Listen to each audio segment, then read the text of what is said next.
Hello, everybody. Welcome. My name is Kirsten Friend, and I am here in Hands-On History at Mount Vernon. And today we are going to be learning how to make a tricorn hat. It'll be stuff that you can do at home. And then when we're done, we're going to read a story, Henry and the Cannons. This is one of our favorite stories here in Hands-On History, and it fits in really well with the tricorn hat project. So if you were to come and visit Hands-On History, when we were doing our soldiering program, where we learn about soldiers during the American Revolution, we would read this story. This is our story time choice.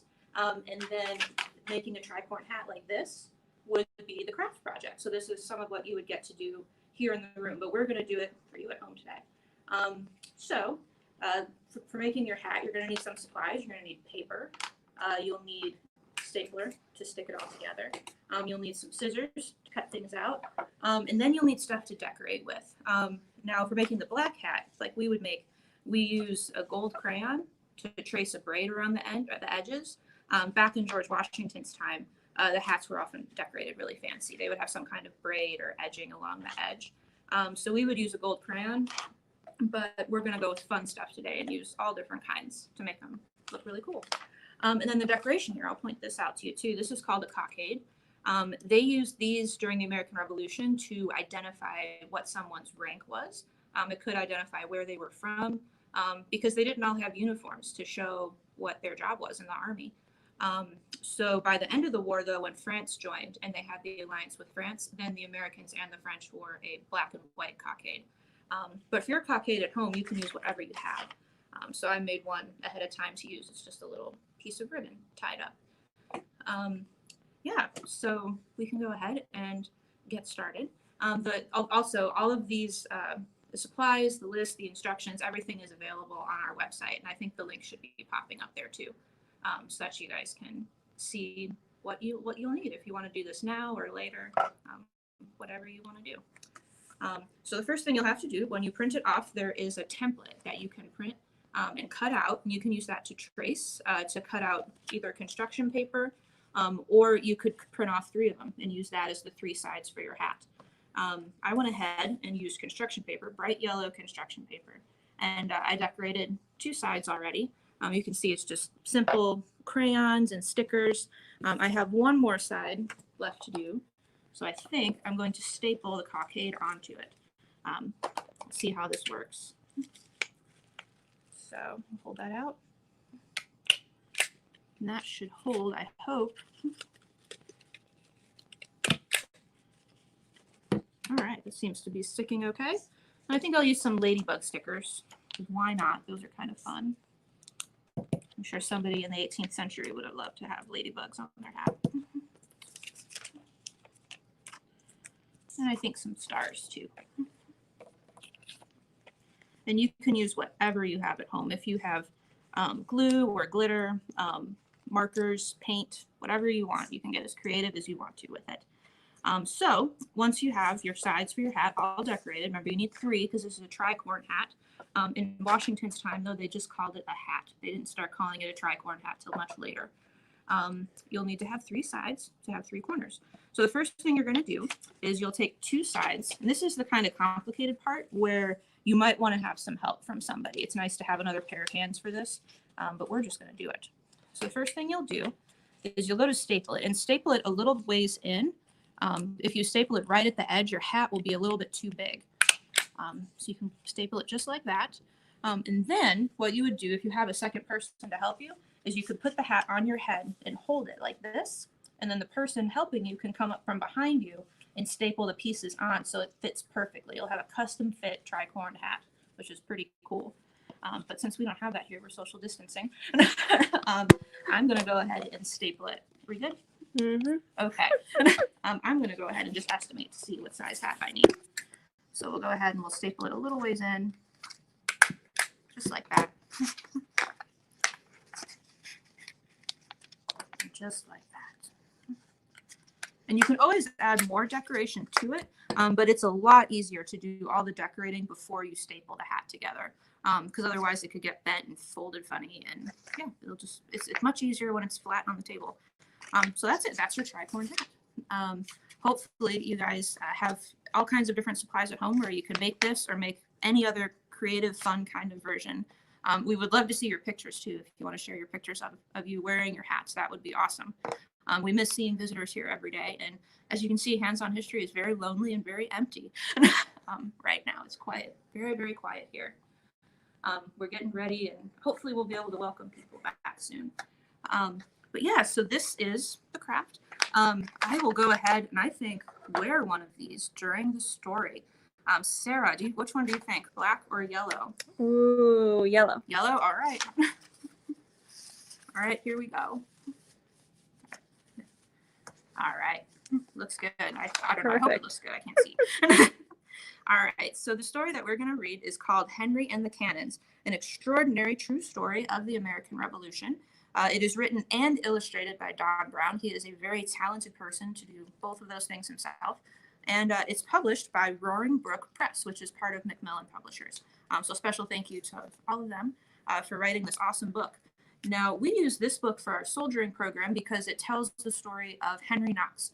And Henry Knox was one of George Washington's friends and helpers during the American Revolution because he was commander-in-chief, but that didn't mean that he did everything himself. He had a lot of people that he trusted to do important jobs to help him during the war.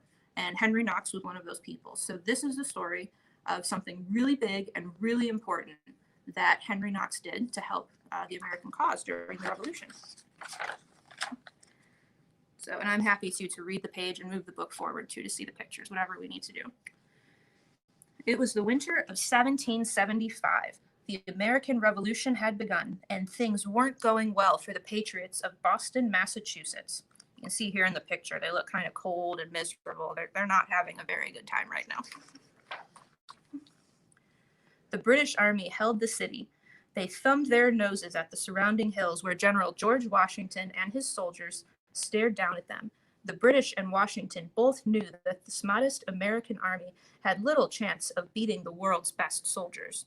Because, yeah, the British were the best army in the world at that time. Washington ached for cannons. With cannons, he could rain cannonballs down on the British soldiers' heads and drive them from Boston. But Washington didn't have any. However, at Fort Ticonderoga in New York, there were lots of cannons. In May, Colonel Benedict Arnold had snatched the big guns as well as the fort from the British. But 300 miles of lakes and rivers, hills and glades, and mountains and forest separated Boston from Fort Ticonderoga. Dragging the cannons the whole hard way in winter would be impossible, wouldn't it? I don't know, it'd be pretty hard. Today we would put them on a truck or a train and we'd get them there right away. But they didn't have those things in the 18th century. But Henry Knox said that he could do it. Knox was a Boston bookseller who taught himself soldiering from some of the very books that he sold in his store. In spite of his plump shape that suggested he liked a good meal better than a good fight, Knox was an eager patriot who wanted to do what he could to help the American cause. So he insisted and told George Washington that he could bring the cannons all the way to Boston. George Washington believed Henry and ordered him to go to Fort Ticonderoga. Covering 40 miles a day for a week of hard riding on horseback, he was rain-soaked, wind-blown, and frozen. The trip was nothing like selling books. You can see here at the picture, he is having a miserable ride. It'd be a terrible trip to take. And this was actually the easiest part of his journey. So poor Henry had a difficult time ahead of him. At the fort, Henry set about choosing the cannons that he wanted to bring back. Some were big, like these ones here. Some were small, like these. There were 120,000 pounds of cannons, 59 in all. And I won't ask you to figure out the average weight there. That'd be a lot of math. He gathered men to help him on his journey back to Boston. First, they heaved the heavy cannons to nearby Lake George, where Henry had arranged for 3 boats to take them part of the way home. So you can see there, they're dragging the cannons through the snow. It'd be an awfully heavy job, and probably a very cold job, too.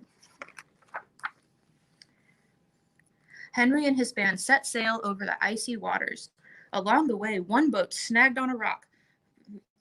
With ropes water-soaked and slick, the crew manhandled it free. You can see there, they're pulling the boat off of the rocks. It's an awfully hard job. Gotta wonder how it got up there in the first place, too. That night, Henry and his tired men found shelter with Native Americans. Henry declared their food relishing. So relishing means that it's really, really tasty. So tonight when you sit down to have dinner, you guys need to think about what is relishing. What food is relishing to you? For me, it would probably be macaroni and cheese. That's what I'd really like to have right now. The next day, a wind sprang up very fresh and directly against the boats. They had to be rowed hard for hours. Muscles and breath burned. It was very hard work. Wind-driven waves washed over one of the boats, sinking one. Wet and cold, Henry's troops refloated it. I don't know about you guys, but I'm sure Henry's troops were getting pretty tired of this by now. But they kept going even though it was hard. After 10 days and almost 40 miles on the water, they reached the end of the lake. Henry loaded the cannons onto 42 sleds provided by local patriots. Oxen and horses started hauling them over snowy roads. But the weather warmed and the snow disappeared. The sleds sank into the mud and stuck. The sleds can't go very far in the mud. However, Henry was certain that the snow would return, so he decided to scout the route ahead. He was alone and off the beaten path when a heavy snowstorm blew in. Snow filled the air and piled high on the ground. His horse refused to go any further, so Henry trudged for miles before he reached safety. He said he almost perished from the cold. You can see there in the picture, he is very cold, working really hard to get through that snow.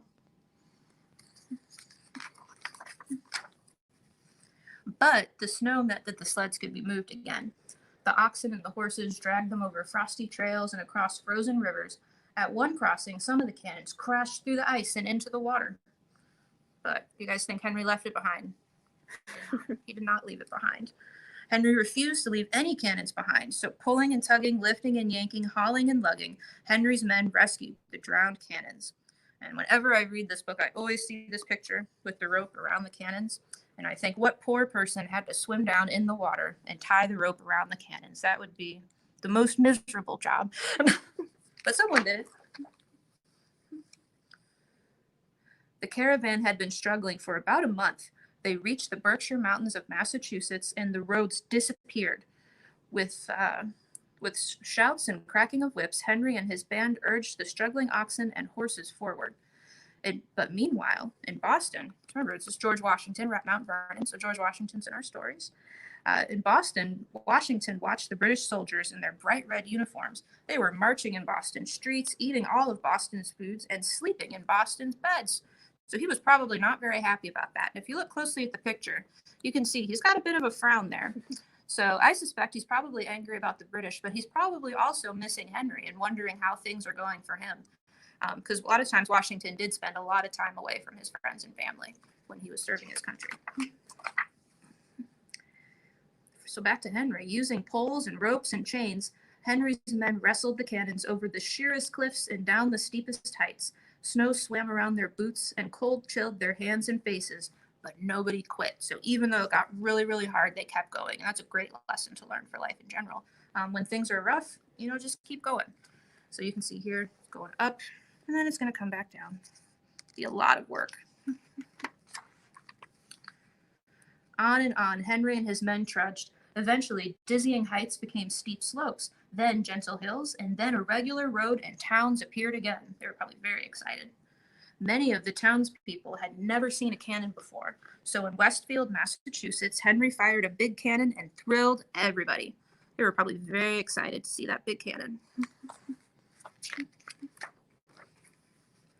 Finally, after about 50 days after leaving Fort Ticonderoga, Henry reached George Washington outside of Boston. Not a single cannon had been lost. Remember how many they left with? 59. 59 cannons. And here's George running out to greet them. He's probably pretty happy.